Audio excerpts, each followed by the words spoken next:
I think as the market has matured, people have, with low interest rates, looked for alternative investments to the stock market, for example.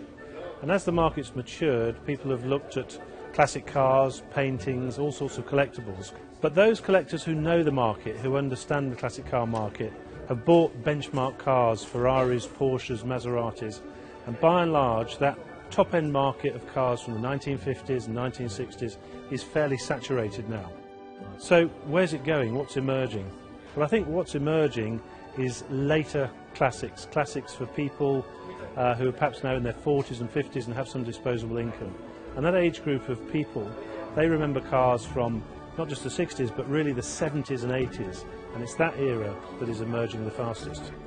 As an example, if I said ISO Grifo, a lot of people wouldn't know what I was talking about, but this is a car that was produced in Italy in very small numbers in the late 60s and early 70s, and it's now starting to emerge as a classic. Limited numbers, limited production, anything limited supply is obviously a good thing. It's an exciting car, it's got a big V8 under the hood, people like that. The estimate's around £220,000, and perhaps in 5 years' time that car could be approaching the £500,000 mark.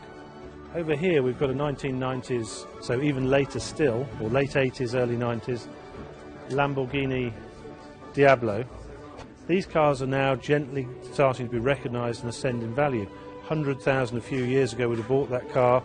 Today in the auction it'll probably be near 150, 160, and perhaps in a few years' time £250,000 plus. This car is only 3 or 4 years old, and yet here it is in a classic car sale.